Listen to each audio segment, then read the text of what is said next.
Do you know what an 8-meter room is? Since I wear size 10.5 shoes, it only takes me a little over 9 steps to walk, and I've done that a lot lately. You see, I've had too much free time over the past 4 months, and since I don't have a laptop right now, I'm trying to find something to occupy my mind. I either recite the periodic table in my head or the formulas I've worked on before. Sometimes I lie in bed, listen to sounds around me, and try to identify them to pass the time. I keep telling myself that I acted in the best interests of my daughter. I know this is true, but now I wonder if I had other motives for my actions. I'm not sure of anything anymore, though, but that's the story I'm sticking with, at least until I get out of here. Good morning, Mr. Moore. How are you feeling today? My lawyer, Victoria Howe, asked me as I was led to a long, shiny wooden table and my handcuffs were removed. Pretty good. I lost 2 more pounds. I think I'll be at my ideal weight by Christmas. You know, I can do 100 military push-ups without stopping. Our conversation was interrupted. Everyone stands up. The Fifth Circuit Court declares the hearing open. The Honorable Judge Thomas is present, the bailiff announced to everyone in the courtroom. The judge took her seat and, adjusting her reading glasses, looked in our direction. Miss Howe, are you and your client ready to begin? Yes, Your Honor, Victoria replied. Okay, then continue. Victoria, or Vicky as I like to call her, attempted to present another round of motions. The judge listened to her monologue, which seemed 10 minutes long, and Vicky didn't even take a breath. Vicky argued that since I was given full custody of my daughter Linda, what I was being subjected to was nothing less than cruel and inhumane punishment. Miss Howe, is your client willing to tell the court the whereabouts of his daughter and allow her ex-wife to see her?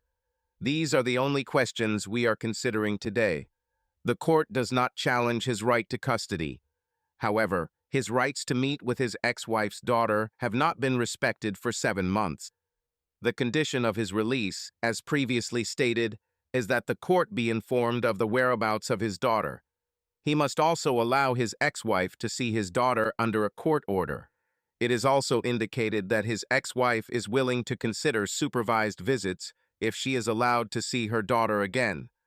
I looked at Victoria and shook my head. Your Honor, at this time Mr. Moore refuses to reveal the whereabouts of his daughter. In addition, we would like to file a petition to give him access to his laptop so that he can monitor the daily activities of his company, Victoria said. Contempt, disgust, no. It was more like anger that ran across the judge's face. It was almost as if she was saying to herself, "How dare you disobey my order?" The motion is denied, the judge said loudly. Mr. Stephen Moore must remain in the custody of the county jail until he can inform the court of the whereabouts of his daughter, Linda Moore. With these words, the judge hit her gavel and said, "Next case." Before the bailiff could come to take me back to my cell, Vicky whispered, "She's against you. Did you know that? She'll keep you locked up until you tell her where Linda is." I could tell that Vicky, like the judge, was becoming more and more irritated with me. "Vicky, do whatever you need to do to get me out of here. I don't care how or what." "Steve, tell them." "I can't, and you know why. Just go back to your office and do what I'm paying you big money to do. And ask Carl to come by tomorrow and tell me how things are going in my company," I said, looking at the gloomy Vicky. "Steve, I'm running out of options." "Vicky, I believe that you will get me out of here and we will celebrate Christmas with our family again. So, no matter how much it costs, get me the hell out of here."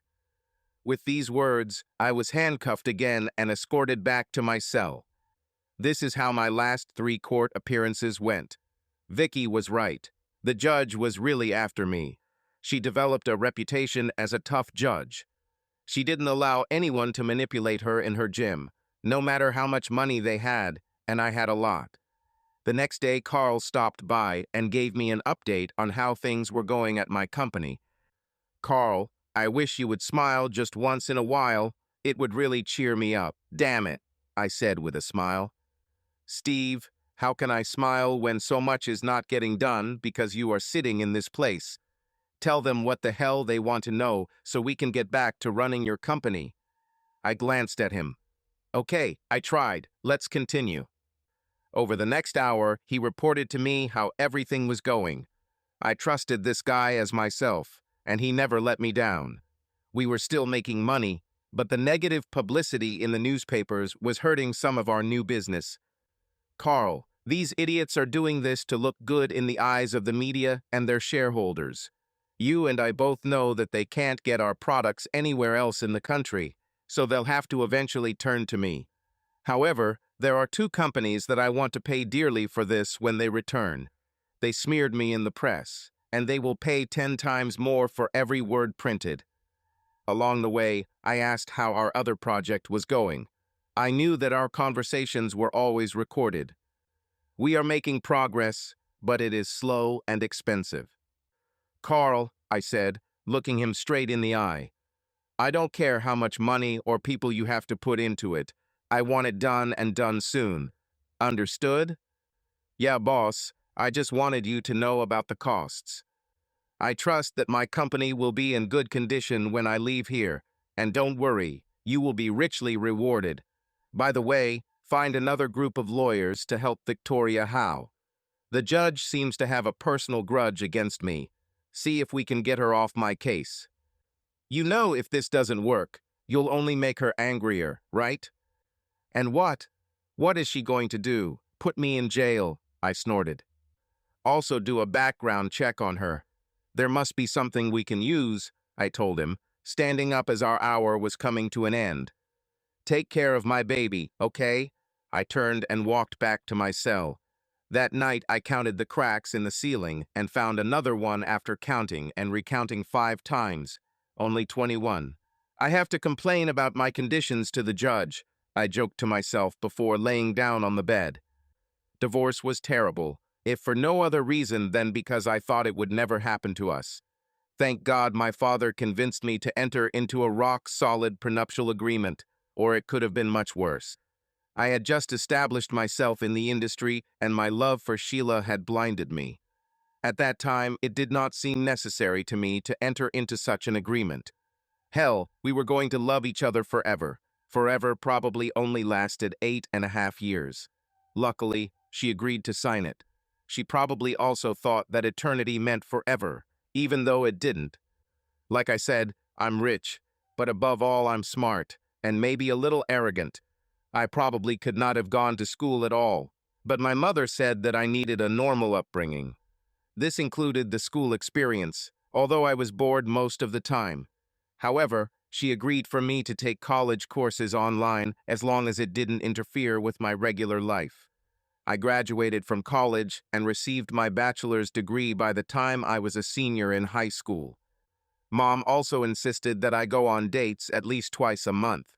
Most of the girls I met were dumb compared to me, and I quickly grew tired of their stupid teenage ways and games. At 5'10" and 165 pounds, I wasn't an athlete and looked the part, but I didn't wear boring glasses or pocket protectors. I looked quite normal. You know, girls would tell each other about guys like me. Well, he has a great sense of humor. My parents weren't rich, and I drove their old car. You can probably joke that I was a good match for the prom queen. Yes, of course. Mom, I really don't want to go tonight, I told her over and over as she drove me to one event after another. Honey, do this for me, okay? Meet a nice girl, talk to her, and even ask her to dance. Young man, you may be a book smart, but you also need to learn how to communicate with others. You can't learn communication skills from a book. They have to be experienced, she always reminded me with a smile on her face. Now go and have a good time. My mother never took no for an answer. She was going to make me a sociable person, even though I didn't want to be. I would rather blend in with my surroundings and live my own life as inconspicuous as possible. However, this turned out to be quite difficult after I was given the nickname, the brain, and it stuck. Kids can be so cruel sometimes. Graduating from high school set me free. I received a full scholarship to our state university and could do almost anything I wanted after that. I double majored in chemistry and biology with a minor in mathematics. Through college, I received a research grant to work on food enzymes, and that's how I met Sheila. She studied to be a laboratory assistant. Standing 5 feet 4 inches tall with wavy light brown hair, sparkling blue eyes, and a good figure, she was smart and sweet in her own way.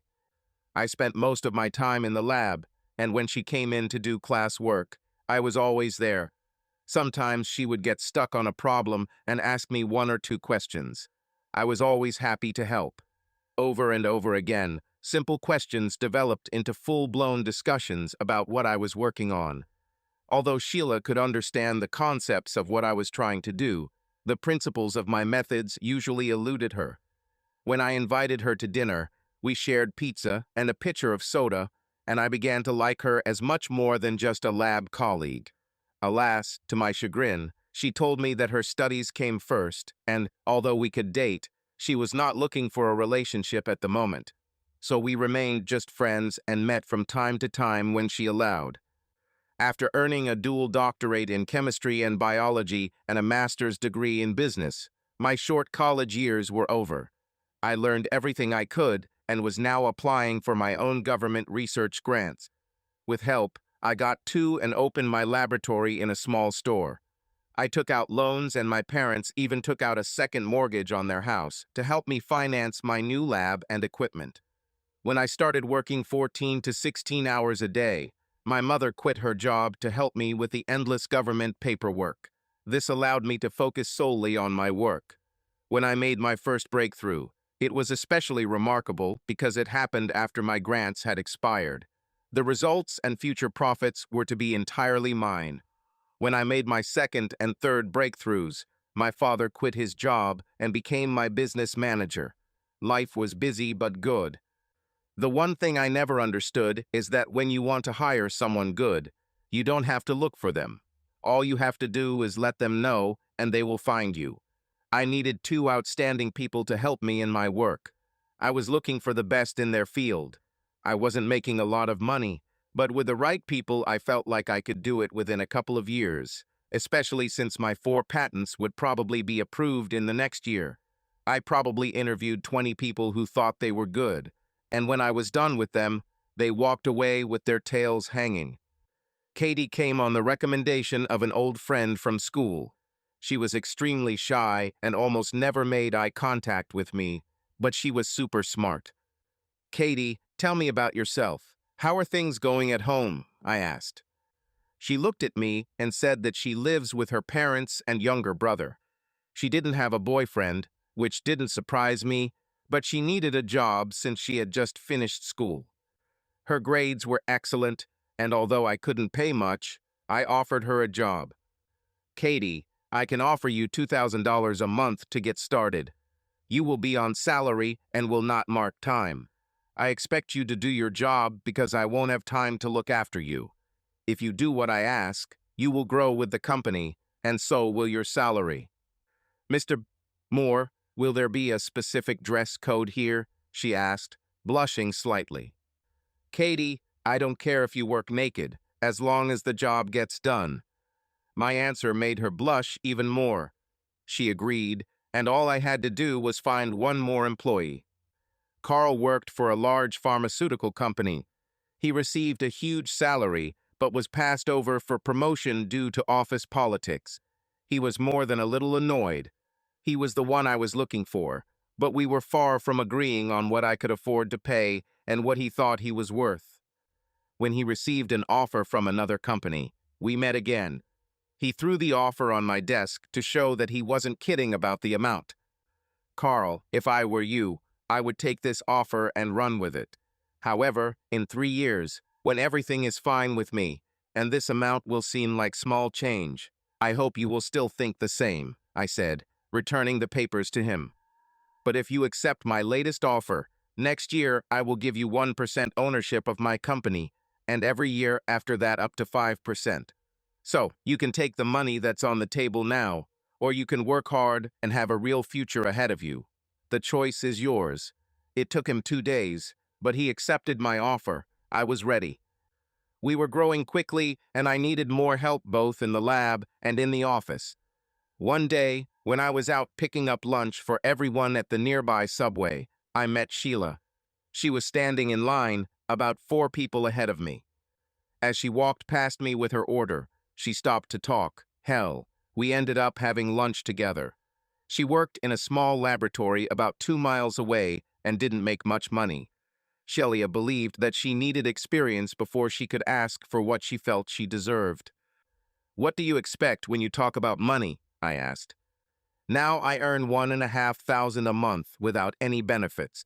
I think I'm worth at least 2,000 and full medical services," she said without batting an eyelid. "Can you type?" "What do you mean, can I type?" "It's a simple question. Can you type, not just tap on a keyboard?" "Can't everyone do it?" she answered, not understanding where the conversation was going. "Well, if you can type and don't mind doing all sorts of office work and lab work, I'd like to offer you a job." "Steve, who do you work for?" "To myself. I have my own laboratory on Canal Street. I already have 2 employees and my parents working for me, and we all need a little help." "Here," I said, giving her my business card. "Think about it. Come by after work one day, and I'll give you a tour. I wish I could talk longer, but I have lunch here for everyone, and they won't be happy that I took so long." "Think about it, Shelia," I suggested again. "Where have you been? I'm dying of hunger," asked Carl. "Met an old friend and offered her a job," I said as I handed out food. "She? Someone I should know?" he said mockingly. "Just a girl I dated in college a couple times, that's all." "And what will be her duties, if I may ask?" "Carl, you really are an idiot." I threw him a can of Coca-Cola. "Just asking, boss, but you don't have to answer if it's too personal." Everyone laughed except Mom.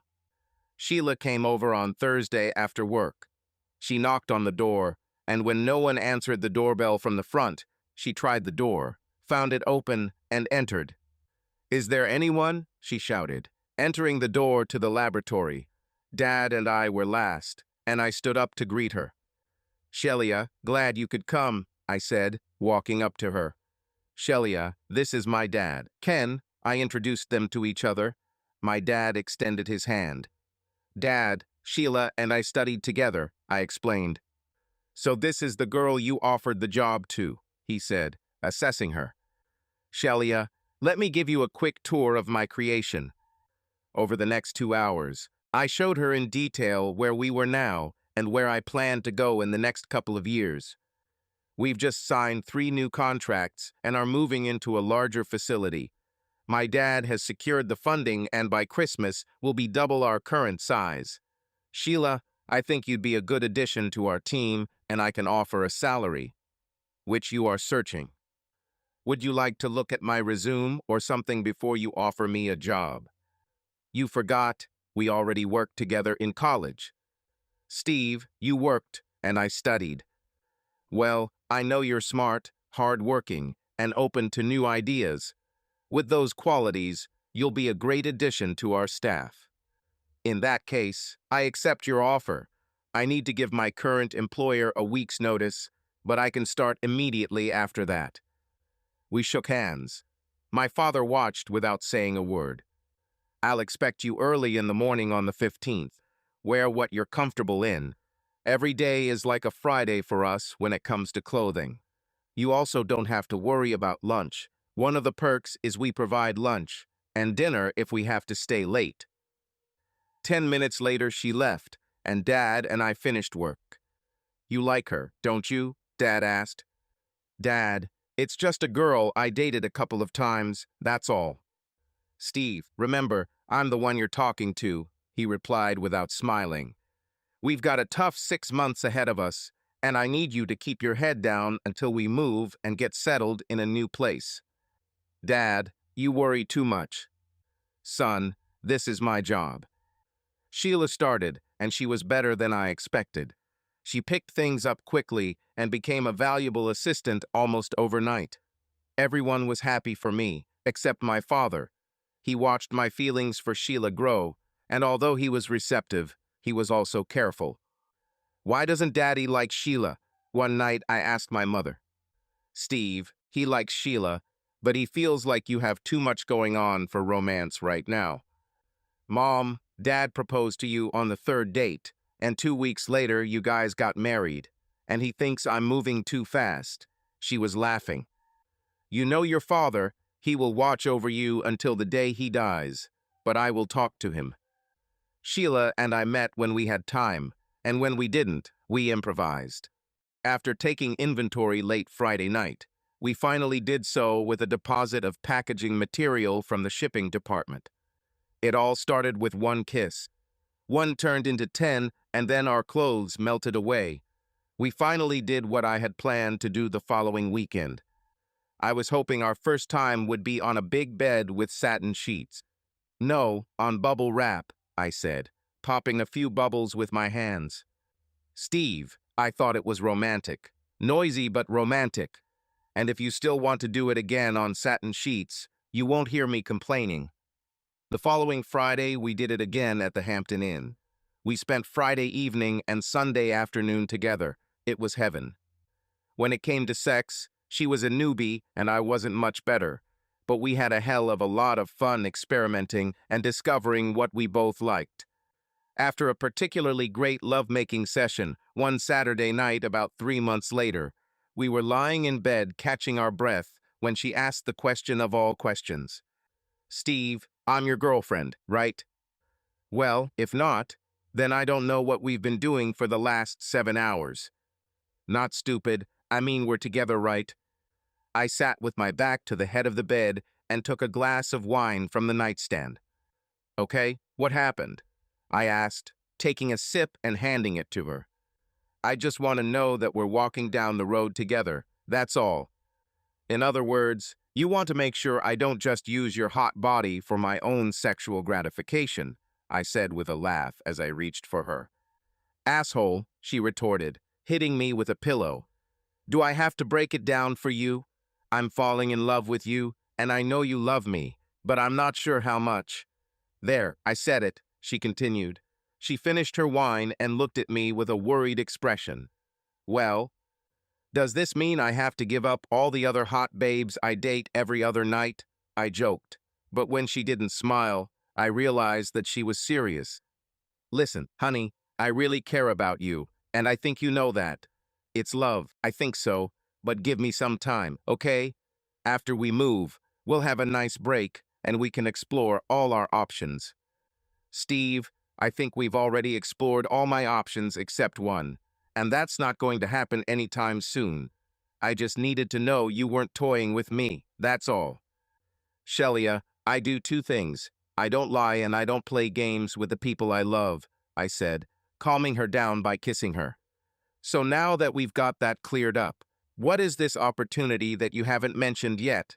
We returned to what we had been doing for the last 24 hours, each trying to tire the other out. I won. After that, we became an official couple, and everyone knew and accepted it, even my father. The next few months were tough. Things were going well, and with the move, we had little time for each other. By the 15th of December, we were in our building, and by 22nd, everything was up and running in time for Christmas. We closed the place between Christmas and New Year's, and everyone relaxed over the holidays. We spent Christmas Eve at her parents' and Christmas Day at mine. By the evening of the 25th, we were exhausted. Since we were both still living with our parents, we began spending more and more time together at the Hampton Inn. Steve, she said quietly, lying in bed after another passionate evening, I need something from you. Give me about an hour and I'll see what I can do, I said, rolling her over onto my chest, kissing her and biting her bottom lip. I'm serious. I'm serious too, I replied. I sat her on my lap. Steve, look at me, please. I want us to get an apartment together. This made me stop for a moment and look at her with real eyes. I'm serious. I think it's time for us to move in together. Steve, I'm 23 and you're 27. Don't you think it's time for us to move? For what we spend on hotel rooms, we could pay for an apartment. She added in an uncertain voice, That is, of course, if you want it to. I figured that sooner or later, this would definitely happen, and I was already thinking about it. With the move, everything should return to normal, whatever that may be. I really liked the idea that we would live together. Okay, when do you want to do it? I think it surprised her a little.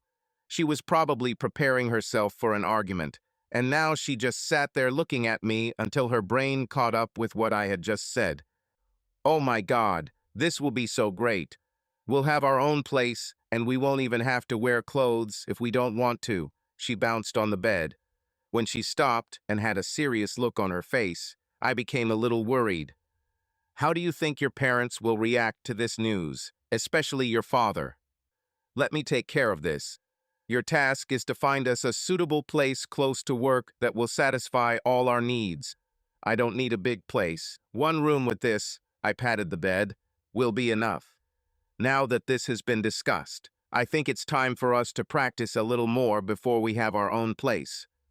It took about 3 weeks, but we found a suitable place and moved in together. My parents wanted to know what my intentions were, but all I told them was that I wanted to get to know Sheila better.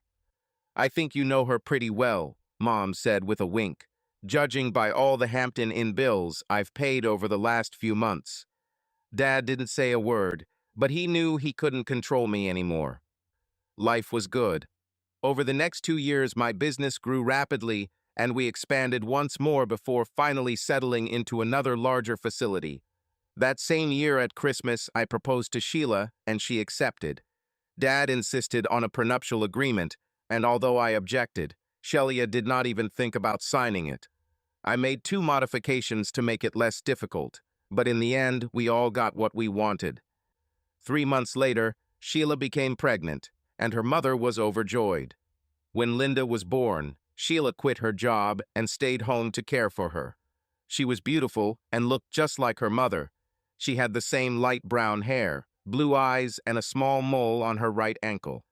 Mom and Sheila became friends like thieves while Dad and I ran the company. The next 5 years were good for us. My business nearly quadrupled in size, and I increased my number of employees from 4 to 14. Usually, I still feel busy, but Sheila requires my presence at dinner at least 3 nights a week. We bought a nice house, more than we really needed, and with some free time, Sheila became involved in charity work and fundraising for the Children's Wish Foundation. Girls, there are no more events this weekend, I whined. I thought the 3 of us would sneak away and have some fun, I said, wrapping my arms around her waist and kissing her. If you cancel, I will make it worth your time, I said pleadingly. Honey, you know that Saturday's auction is important to me and it's for a good cause, she replied, kissing me. These kids won't be able to sneak away for the weekend, but if we raise enough money, we can at least make some of them smile. She had a good heart, and although I didn't like it, she was right. So on Saturday night, we all went. I told my parents that if I had to go, they would go too. They didn't care except that my dad said he wasn't going to dance no matter what my mom said. The evening turned out to be quite pleasant until I met Ken and his wife Connie. He had been working with Sheila on this project, and I already knew that he owned a successful aircraft parts company just outside of town. Their biggest client was the U.S. government, and with 2 wars going on, business was going well. Steve, this is Ken and Connie Collins, my wife introduced us. Ken has been a tremendous help in putting together the items we will be auctioning today. It wasn't hard. I just went to a few places and got them to double what they planned to give and get the rest of the money in donations, Ken said. Ken, don't be so humble. Thanks to you, we will be able to send over 100 kids to various camps this summer. You should be proud of yourself. If it weren't for Connie, I never would have done this. She ran the company while I was traveling around raising funds. He looked at his wife and smiled. I don't know what I would do without her. The smile she sent him back was pleasant, but forced. It was the kind of smile you give someone when you're angry and you don't want it to show. Ken, I see some people over there that you should meet. Maybe you can talk them into throwing in a few extra dollars. "It was nice meeting you both," Connie said as she led her husband away. The only thing I knew about him was that he had money and he wanted everyone to know it. I think arrogant and pretentious would be good words to describe him. But I knew Connie very well. She came from old money and was tough as nails. She was an excellent negotiator and a worthy opponent for her competitors. She was more than qualified to run the business while her husband was traveling around fundraising and entertaining. But she didn't seem to like it. This is the last person I want to run into, I thought to myself. The dinner was good, but the speeches were too long, as usual. Everyone was thanked for their help, especially Ken and Sheila. After dinner, the music started and my father cringed. Mom persuaded him to dance, and I happily took my beautiful wife into my arms. I wasn't initially bothered when Ken asked Sheila to dance. Although nothing strange was happening on the floor, what bothered me was the way he was holding her, talking and laughing with her as they moved to the beat of the music. This was Ken's only and last dance with my wife that evening.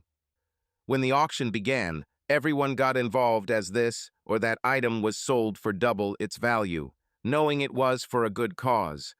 When we came to large lots, bids were no longer placed so freely. Everyone knew that money was tight everywhere. I bought a couple of mid-priced items, and that was all I was going to do until Sheila asked me to bid on a weekend in wine country. "Please, darling, do this for me." How could I refuse? The bidding got heated and Ken seemed to really want to win for some reason. When I made my final bet, Ken immediately offered $1,000 more, and since there were no other bids, he won. When he went to collect his prize, he said he did it to take his wife there for her birthday. Everyone applauded and admired such a sweet gesture, but his wife did not. She just sat and sipped wine from her glass. I think things are not going smoothly in their paradise, I thought to myself. "Steve, we should have won this trip," Sheila said with a pout. "Honey, for the amount he paid, we could go for a week instead of 3 days." Steve, he did this for his wife. What a romantic gesture. If you want romance, just wait until I bring you home, my love. It's sex, not romance. Okay, I'll buy you flowers on the way home. How about that? She just looked at me with a look that said it wouldn't be enough. That's how it all started. It is said that a cockroach can fit into a gap 64 fractions of an inch wide, simply by squeezing through. For me, Ken was exactly that, and now I only regretted that I did not trample him when I had the opportunity. However, life moved on. I worked, Sheila continued to do charity work, and the three of us were one big happy family until May 21st. It was late, and I was thinking about some documents when I looked at my watch. It was 7 in the evening, and I had to get out of there. I turned off the light and headed to my mom's office. She sat with her head down on the table. "I don't pay my employees to sleep on the job, even if they gave birth to me," I said with a loud laugh, but she didn't move. "Mom, wake up. Dad will kill me if I don't get you out of here." I walked up to her and put my hand on her shoulder. It was cold, stone cold. When paramedics finally arrived, they were unable to revive her. She was already dead. They said it looked like a heart attack, but they couldn't be sure until all the tests were done. Everything for the next 24 hours went in slow motion. I heard voices, but they were somewhere far away, and I simply ignored them. There were probably a lot of tears and people telling me how sorry they were, but nothing got through to me. It was my mother, the only constant in my life. "Steve, honey, is there anything I can do for you?" "Honey?" My wife asked more than once, but in fact nothing could be done except to bring my mother back. My daughter cried and I held her until she calmed down. And then I began to cry, but my tears did not stop, at least inside. A part of me died that day, and I didn't know how big it was until months later. Carl and the other managers supported Dad and me. Dad knew Mom was sick, but they both decided not to tell anyone, including me. All the arrangements were made in advance, so nothing needed to be done.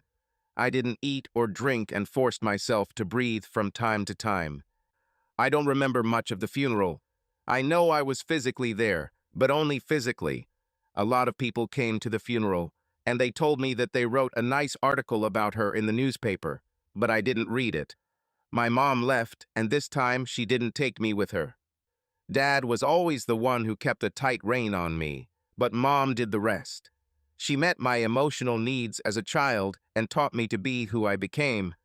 Through her eyes, I saw the world as something I could conquer, and when Linda was born, we became even closer, if that was even possible.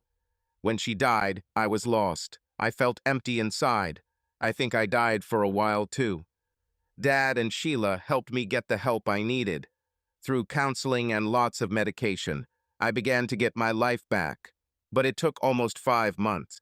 I functioned at work, and if you didn't know me better, you'd swear I was fine as long as I never left the privacy of my lab.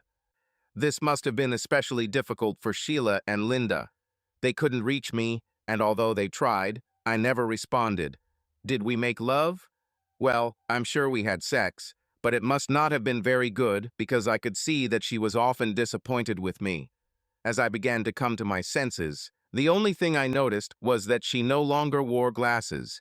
She had laser vision correction in the last couple of months. Life moved forward without me.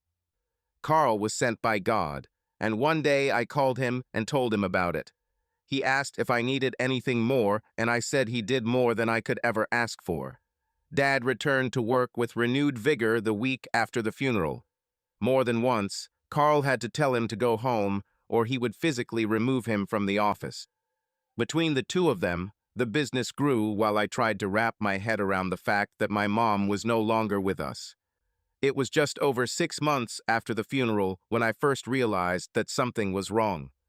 "Steve, I'm going to a fundraiser tonight. I should be back before midnight," Sheila said as she got dressed.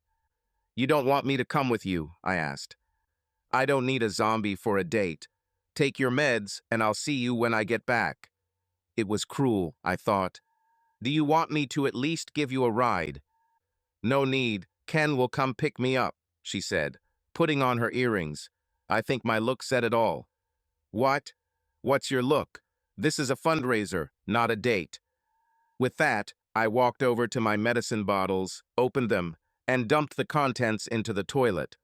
"Steve, what are you doing?" "What should have been done months ago. Now give me 20 minutes to get dressed. You call Mr.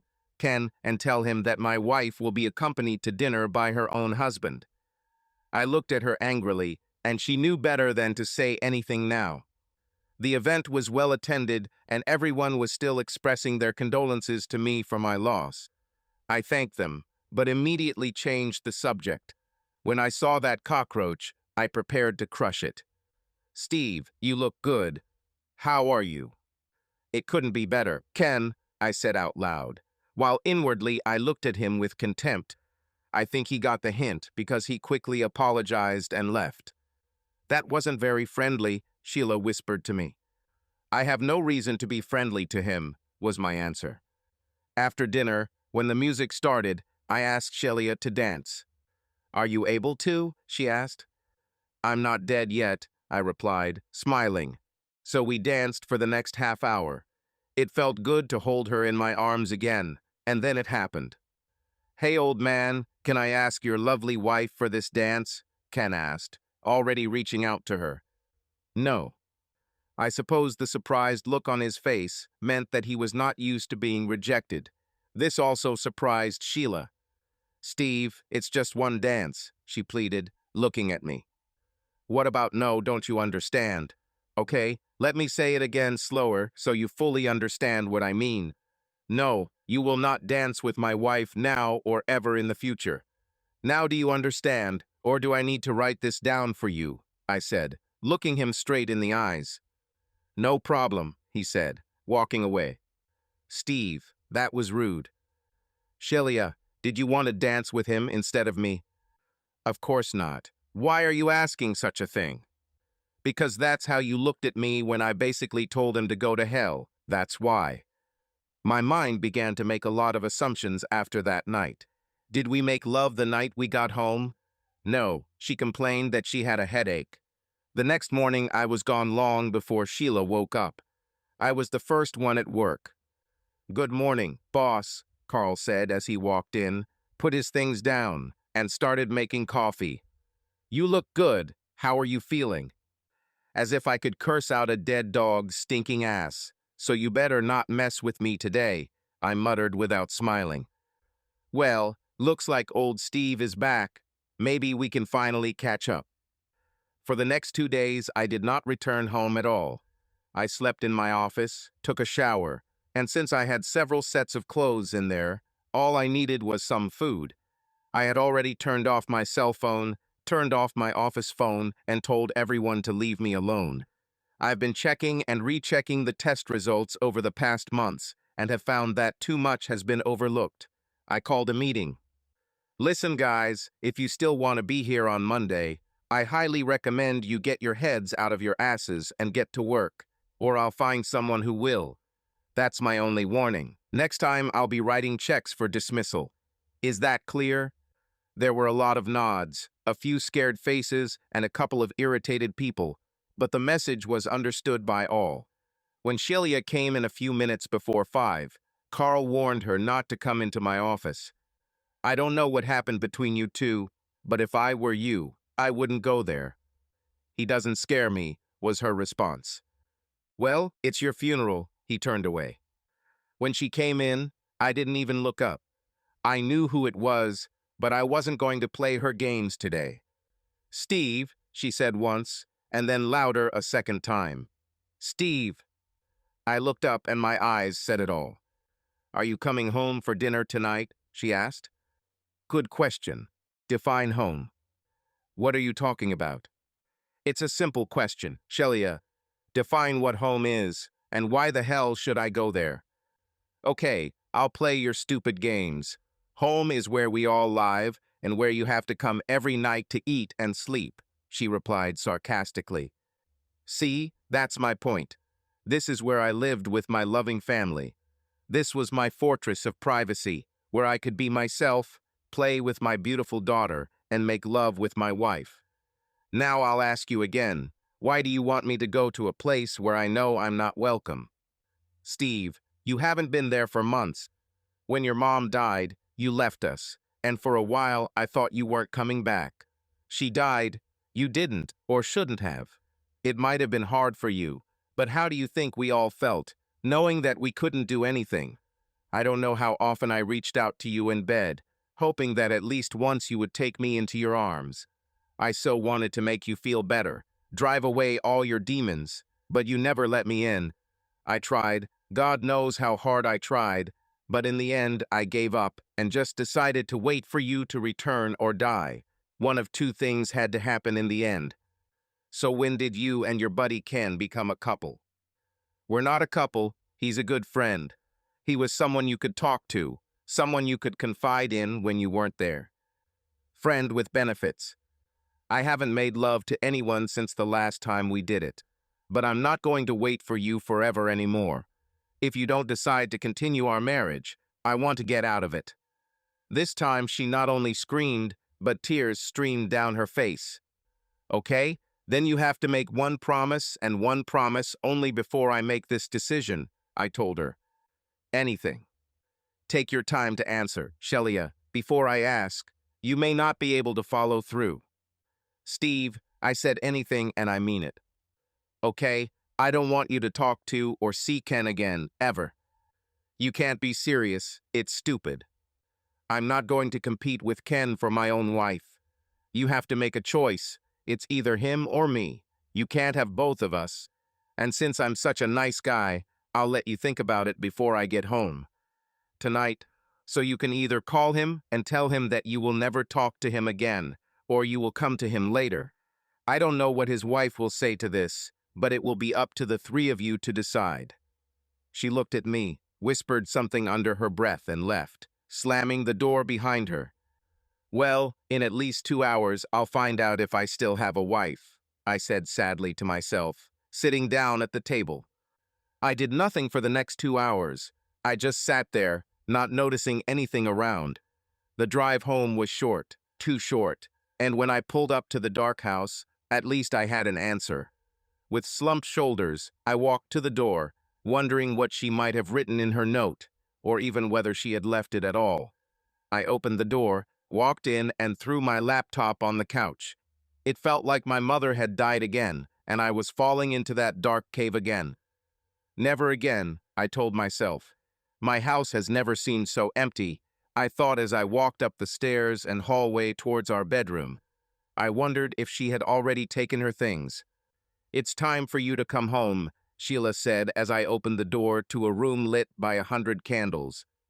I was going to give you 10 more minutes before I started blowing out all the damn candles. She looked good. Hell, she looked great. I felt something well up within me that I hadn't felt in a very long time.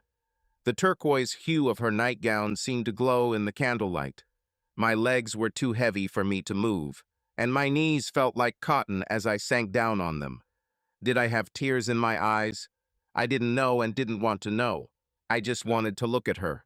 She rushed towards me, and we both kissed on our knees and just looked at each other. "I thought I lost you.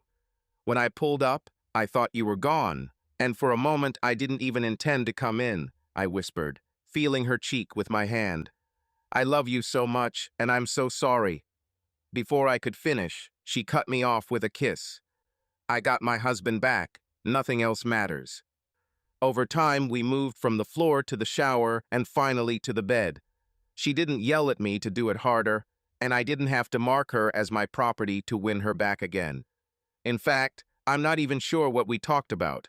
I know we finally did it, but exactly when or at what point I'm not sure. We just made love, kissed, and held each other until dawn. The next day, I didn't go to work. Fortunately, Linda stayed with Shilly's parents. Life was good again. The next day, with a smile on my face, I brought breakfast for everyone and retired to my office. I spent the next half hour looking out the window. I got my life back. After Mom died, Dad tried to live at the factory, but I finally forced him to take a vacation. I sent him on a 2-week cruise, and he came back with a smile on his face and a spring in his step. I guess he got lucky. When he went part-time, I was a little worried, but when he resigned 3 months later, I was happy for him. Dad did his job and deserved a long pension. He was still there as an advisor when needed, but Carl took his place and did just as well as Dad. I worked hard, but tried not to overdo it. Just before our 8-year anniversary, we had a lab accident and one of our new employees was injured. He wasn't hurt badly, just enough for OSHA to intervene. When they finished, I felt like I had been searched to the core by a nurse with one hell of a hand. Despite all this crap, somehow I missed our anniversary, and by the time I remembered, the damage had already been done. Sheila had planned a trip for the two of us, but due to the OSHA inspection, I simply couldn't leave at that time. "You love this business more than you love me. I can never compete with that," she screamed at me. "Honey, we can go anywhere as soon as they leave. It should be very soon." But she didn't want to hear it. We were still close, but there was a feeling that something was wrong between us. We seemed like a happy couple, but something was wrong, and I couldn't figure out what it was. Sheila hasn't been as active with the Children's Wish Foundation for the last couple of years. However, after the incident in the laboratory, she became involved again. We had talked about giving our daughter a younger sibling, but she has now dismissed the idea. "We're not getting any younger, and if we're going to do this, we should think about it pretty soon," I told her. "Steve, I'm not sure I want to go through this again at my age. Linda is at an age where she's easy to be around, and I like my freedom. Let's think about it for a couple of months, okay?" "No problem. I love you and Linda enough that I don't need another one if that's what you want." So after 3 months, she said there would only be 3 of us. I didn't care. I already had everything I ever wanted. How this cockroach crept into our lives again, I don't know, but he did. Ken and his wife separated, and she received about 45% of his business. He wanted her to take shares in the company, but she wanted cash, so he went into big debt to pay her. Her son wanted to live with his father, and their daughter went with Connie. There were rumors that Ken was cheating. Instead of a messy divorce because they didn't have a prenup, they just divided everything and went their separate ways. This guy is out of luck. When we saw him at one of the dinners, Shelia just looked at me. Steve, we'll see him from time to time. It's inevitable, she said as she watched him walk towards us. Good evening, you too. I haven't seen you for a long time. For Shilly's sake, I was nicer than I really wanted. Good evening, Ken, I said, holding out my hand. You look good. I'm sorry to hear about you and Mrs. I could look like I cared. In fact, I enjoyed it inside. You know, sometimes it works and sometimes it doesn't. Well, life goes on. I heard you had a little incident in the lab. I hope no one was seriously hurt. It was a rookie mistake. It took a long time to prove it to OSHA. They pinned me anyway, but like you said, life goes on. Well, I need to go and talk to the others. I see a couple of new faces that haven't donated yet tonight. Take care, and hopefully I'll see you again, he said with a big smile and walked away. In your dreams, I thought to myself. See, it wasn't that hard. We can all stay friends for the kids' sake. She was right about the kids, but not Ken. I still didn't trust that son of a bitch, and I never would have. Suddenly, we seemed to run into him wherever we were. What surprised me, he has never been with another woman. He was still an attractive guy and had more than enough money to satisfy any woman he wanted. Honestly, I didn't care. It was just an observation. Okay, I let my guard down. Meeting Ken here and there, I think Shelia decided that what I asked her to promise years ago doesn't matter now. But for me, it didn't. This 164th gap has become wider. I never knew about the lunches or fundraising visits to other companies until the CEO of another tri-state company casually mentioned that he had been asked to donate by my wife and Ken 2 weeks ago. I think it was for a good cause, and your wife knows how to sell it. You should take her back on your salary. However, the guy she was with, if he was alone, I probably would have given it anyway, but not as much as I gave.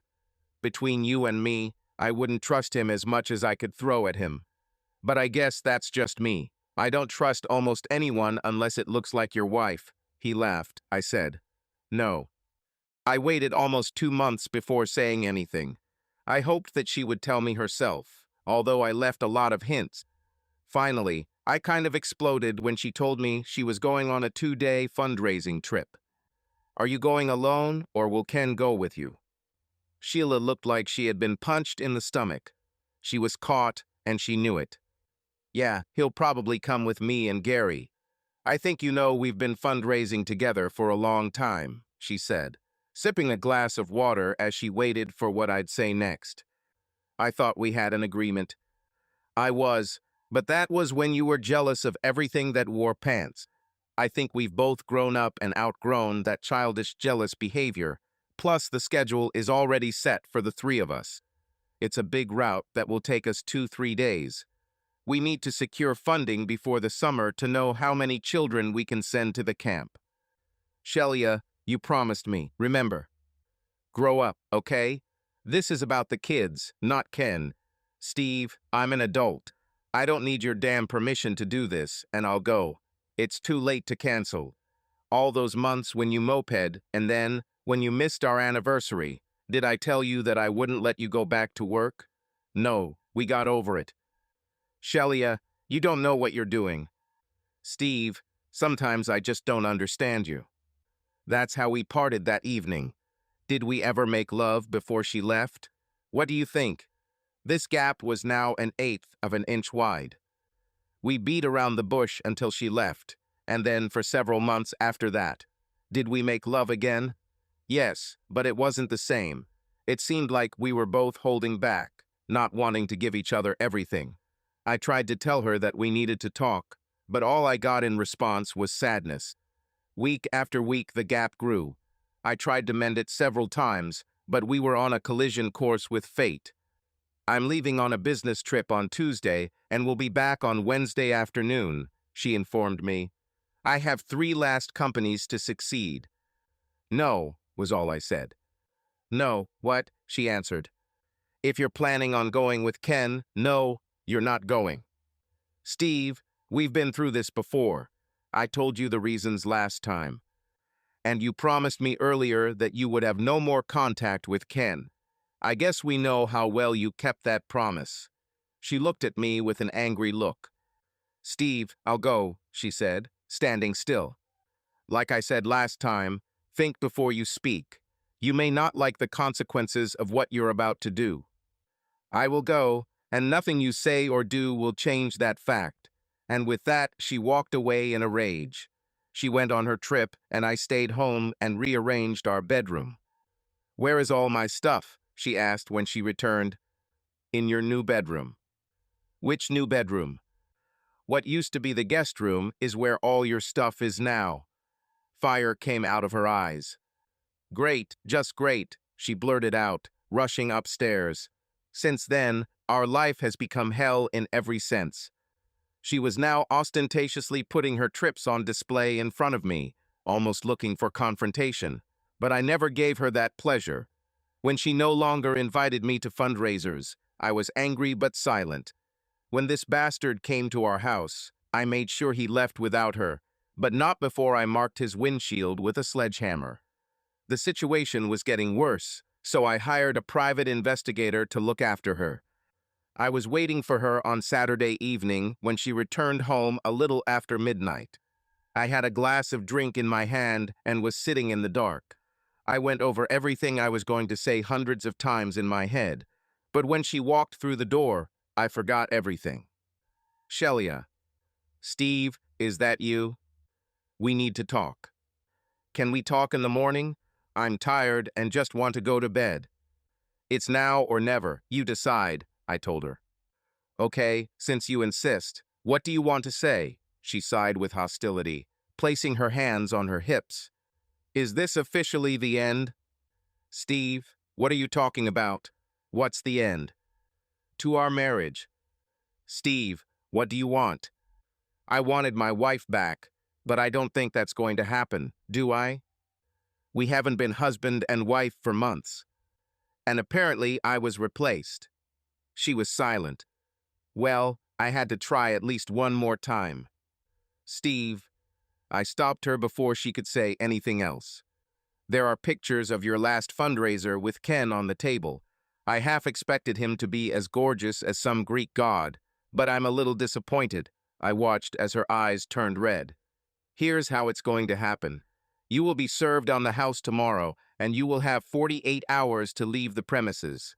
You will also be issued a court order prohibiting you from coming within 100 feet of this or any other property of mine.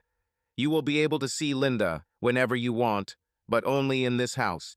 Obviously, Ken was more important to you than your own family. It was finally starting to get to her. Then she started crying. I'm so sorry, it just happened, and I don't even remember much. Shelia, these things just don't happen. It's not like you fell out of your chair and onto him. He planned it, and you were stupid enough to believe his sob stories, or he was consoling you because I refused to meet you. With him. Maybe I'm not so stupid after all. You can't take Linda away from me, Steve. I've already done that. Get yourself a good lawyer, because you'll need one. By the way, I'll send a copy of our prenuptial agreement along with the divorce papers. This will be an interesting read for you and your lawyer. With these words, I left for the last time.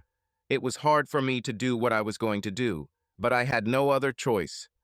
Ken paid for Shelia's lawyer. It didn't help her. I thank my father every day I spent in court. No matter how they tried, this contract could not be broken. My team, and yes, I said team, of lawyers got me full custody because I could provide for Linda, while Sheila would have to go back to work to make ends meet.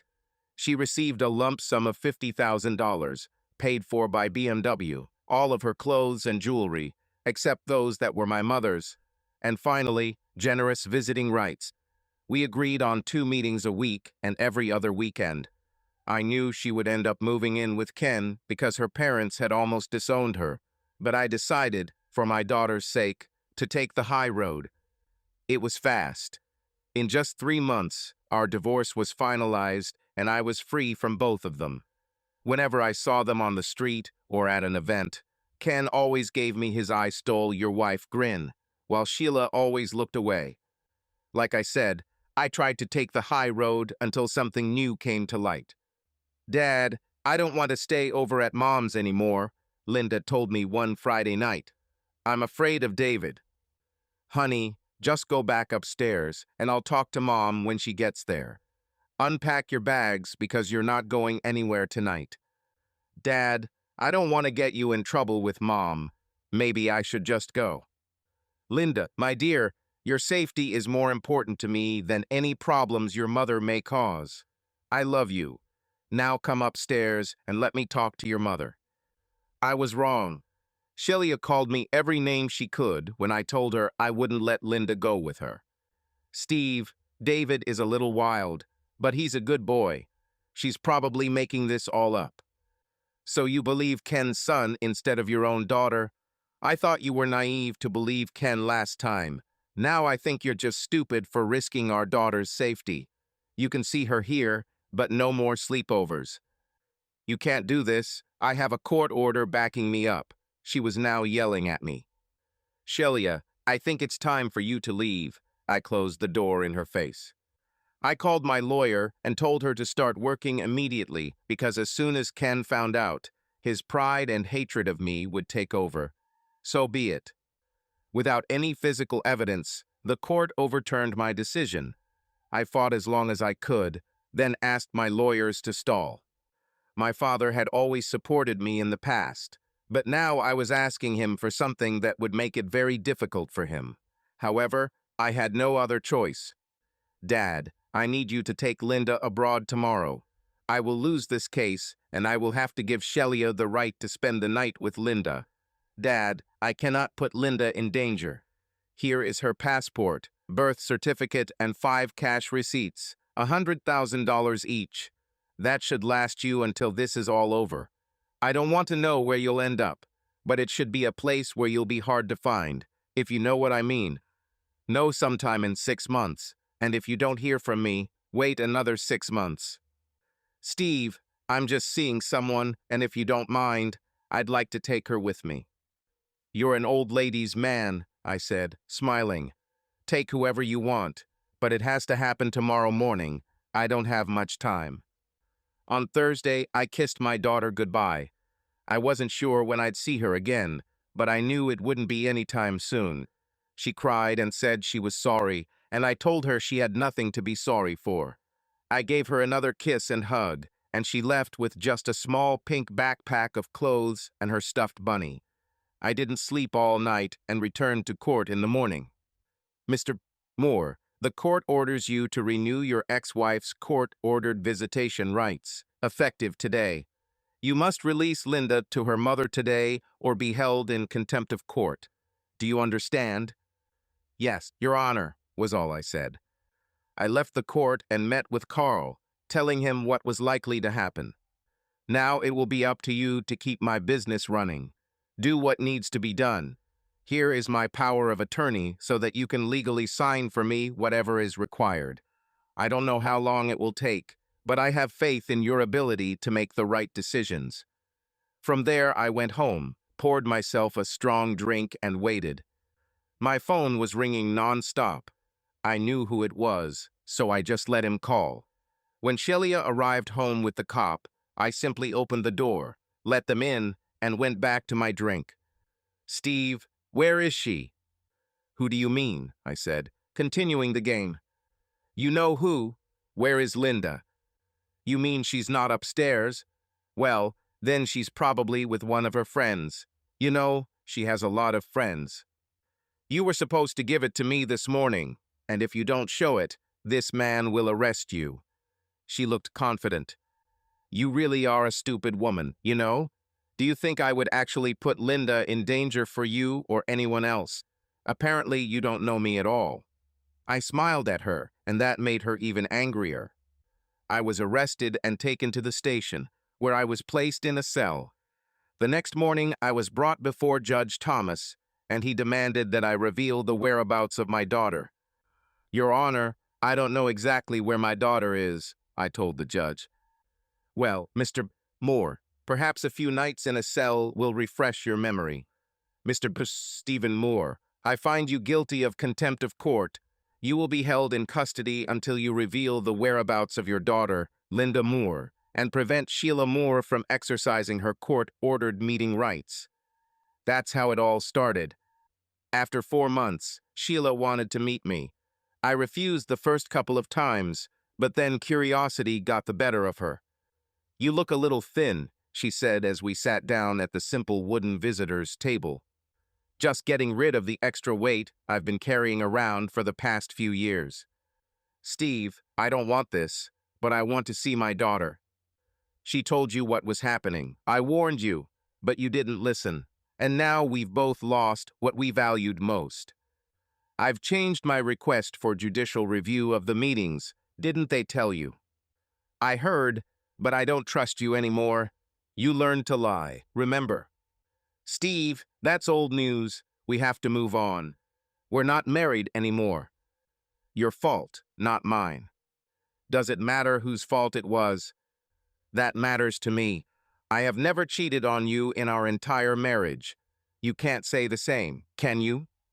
"It only happened once. You have to trust me. And it happened after the big fight we had before I left. So you said to yourself, 'I'll show this fool by spending 2 days in bed with Ken.' You brought this on yourself. Don't you think I understand it now? If I told you I was drunk and didn't even remember it, would it have changed anything? Your man showed me those terrible photos, and I only had a hazy memory. I can say sorry until the end of time, and you'll still never forgive me. So why waste your time? The issue is that I won't let Ken's son get close to our daughter. You may think it's not that big of a deal, but to me it does.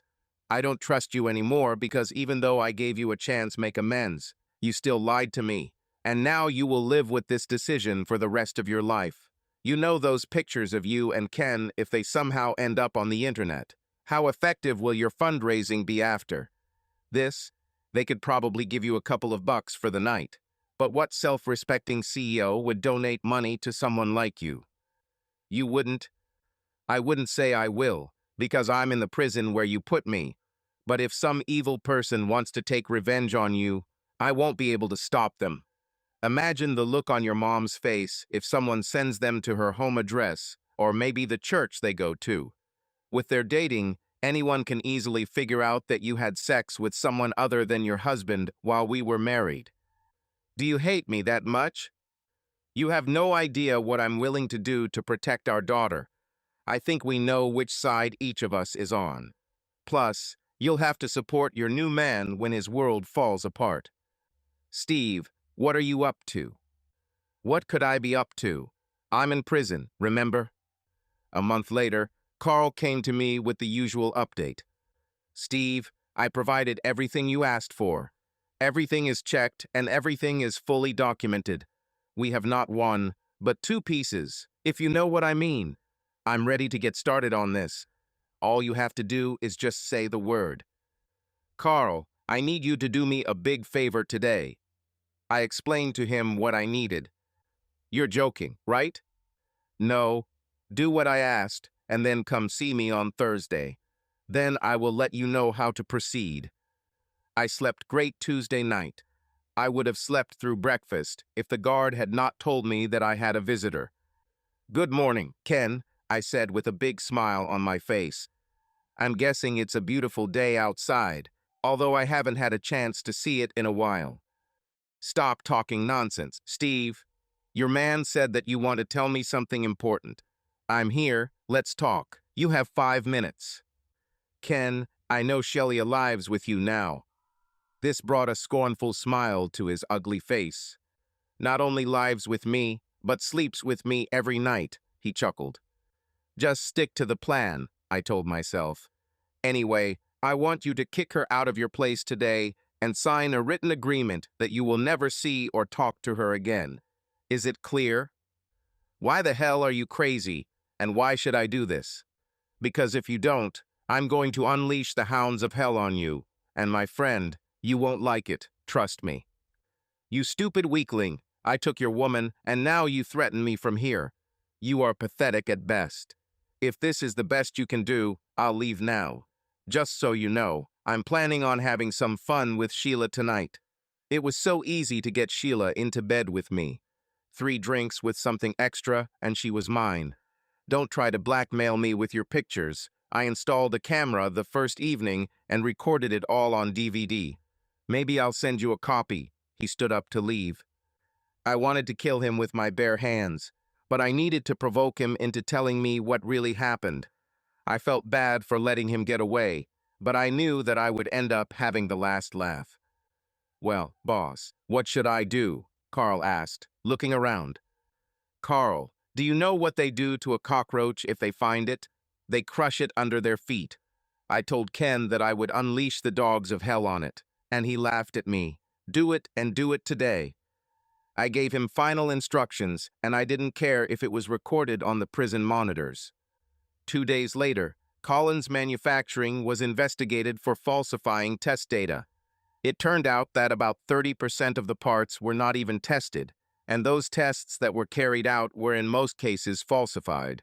Parts that did not meet specifications were approved, shipped, and billed to the military. A former employee came forward, saying he could no longer live with himself, knowing that parts for military aircraft were not being produced to the specifications of their orders. A government spokesman said all open orders have been suspended and all assets of Collins Manufacturing have been frozen pending further investigation. I think this former employee will sleep much easier tonight, knowing he did the right thing by exposing a potentially deadly situation at his former company. I felt pretty good even though I was in prison. Collins Manufacturing shares dropped like a rock. Ken's face appeared in the news for the next few weeks, and he was now facing criminal charges. As an aside, the video of Ken Collins was turned over to the district attorney yesterday. In the video, Ken confessed to an inmate in the county jail that he had put illegal substances in the drink of an unknown woman for the purpose of seduction. At this time, neither woman has come forward with allegations, but the case remains under investigation. About a week later, I was again called before Judge Thomas. Mr. Stephen Moore, you are free to go. Your ex-wife has withdrawn all charges against you and asked the court to set you free. I am not sure what game you have been playing on this court, but I strongly recommend that you do not come before my bench again. Is that clear? Yes, Your Honor, I replied. Case closed, she said, slamming the hammer down on the table. Bailiff, call the next case, please. And now it is finally over. Well, Steve, you're free, Vicky told me. I hope you can go back to your normal life now that this is all behind you. Vicky, nothing will ever be normal again after what's happened to me over the last 9 months. I just hope everyone responsible gets what they deserve. I left the court and Carl picked me up outside. What does it feel like to finally be free? Wonderful, simply wonderful.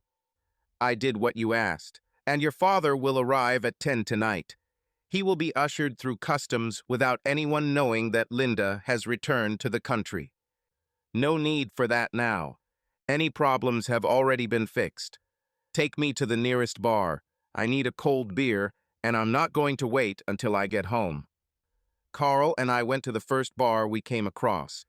After a couple bottles of Miller Lite and Corona, we stopped at Longhorn Steakhouse, and I ate my first decent meal in almost 6 months. You look better than ever, boss. You've lost weight and don't have that belly anymore. You could also lose weight by doing 200 squats and 100 push-ups twice a day. I guess Burger King for lunch every day is canceled now. I laughed and ate the last piece of steak. You know, Sheila has been living in the house for a couple of weeks now. When I told her about Ken, she was shocked. I had to hire someone to stay with her for the first 2 days until she calmed down. She's still nervous. She wants to know if you'll talk to her. I said you'll see her later tonight. I guess I forgot to tell her that Linda and your father are coming over tonight. I've thought about her and Linda almost every hour for the past few months. I knew I would have to deal with this sooner or later, but I had other things to think about. My daughter was coming home. Linda saw me and threw herself into my arms, almost breaking my neck from the hug. Dad, I missed you so much. Will I have to leave again? She said with a worried look. Never again, darling, never again. Let's go home. My father walked over with his new girlfriend standing behind us. He shook my hand and then hugged me. You look a little thinner. I think prison has done you good, he said with that smile. Steve, this is Grace. She extended her hand to me. I took her and told her I was glad to meet her, but felt we needed to move. All the way home, Dad told me where they were and how he moved every few weeks to make sure they would be harder to find.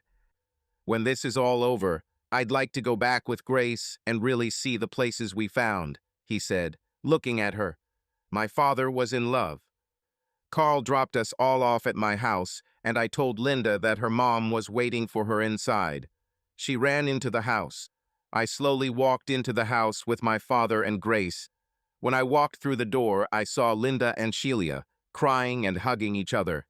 Sheila looked at me and whispered, "Thank you," and I just nodded and went upstairs. For 2 hours, everyone gave me updates, but finally I could see everyone's eyes starting to glaze over. It was time to call it a day. Linda got her room, Sheila got hers, and I got my old bedroom. Dad said he would see me in a couple of days and left with Grace. Steve, we need to talk, Sheila tried to start, but I told her there would be time later. I took a long, hot shower in my own bathroom and lay down in my big soft bed. It was a heavenly feeling. It was difficult for me to fall asleep. I was used to all the night noises from the prison, and my bedroom was almost too quiet. I don't know who stocked the refrigerator, but at 7 o'clock the next morning, I was just glad to have real food for breakfast. Sheila came down a little laterate, dressed in the white robe I gave her many years ago. Have you made your coffee yet? The whole pot, come on, I said, taking the second cup. Carl called me the day before you met Ken in prison. He told me everything and said that I better not even go back to his house to get things. He kept me informed of what was happening and the fact that Ken was much worse than I could have imagined. Shelia, we don't have to discuss this right now, I tried to argue, but she interrupted me. Steve, if we had had this conversation months ago, none of this would have happened, but we didn't and it did. I'm not even going to try to say I'm sorry because those words don't even come close to conveying what I'm saying. What I did to you and Linda with my stupidity. Just please don't take my daughter from me anymore. I can't live with this. The tears started flowing again and the hatred I felt was gone, but she was no longer my wife. Shelia, you can stay here as long as you want. I'm not going to kick you out. Carl will pick up your things from Ken tomorrow. He's the least of your problems right now, I said with a huge smile on my face. We're not married anymore, and we never will be. You chose him over me and Linda's safety, and I can never forgive you for that. She cried even harder. For our daughter's sake, you can stay here as long as you want. You can have your bedroom, and I can have mine. Right now, Linda needs both of us to bring her back to reality, not two people pulling her in different directions. So, if you agree, so be it, at least for now. My only request is that you do not bring home men, friends, or lovers. Is that clear? She nodded, but I could see that she was a broken woman. She had lost everything because of her naive delusions, and she knew it. 4 months have passed since Linda returned. Life is almost back to how it was before all this madness. Dad married Grace in a small family ceremony, and they are now somewhere in Mexico, sightseeing. I asked him where he was going, and he just smiled at me. I told him to call if the money runs out. My business is doing better than ever, and when I was cleared in the papers, all those scoundrel companies that convicted me started coming back. I decided to leave all that behind and not inflate the prices. Well, maybe not too much. Ken has lost everything and is facing multiple charges. He will likely spend over 20 years behind bars. His ex-wife called and said she knew what kind of person he was and hoped we could rebuild our lives. We meet for lunch sometimes, and she is truly a wonderful woman who I would like to get to know better someday. Sheila still lives in the house. She's not dating. She works part-time in the lab while Linda is at school. I pay her like any other employee, but I try to contribute as much as possible to her retirement fund every month. Are we together? Not really, and like her, I don't have time or even the desire to date right now. About 2.5 months after I returned home, she came into my bedroom one night and we had sex. This was not lovemaking. It was rather the satisfaction of a need that was long overdue. This has happened several times since that night, and it is never talked about outside the bedroom. Are we together? Absolutely not. I still don't trust her, and I don't know if I ever will again. But Linda still has a few years left before she graduates, and I'm not going to kick Sheila out, at least until then. That is, unless I meet a smart, beautiful woman who I can trust and feel comfortable with. If I've learned anything these past years, it's that anything can happen when you let your guard down. Subscribe to our channel so that your love doesn't cheat on you, and go ahead and listen to the next story, because this story is nothing compared to the next one. If you're under 18, don't even think click to the next one.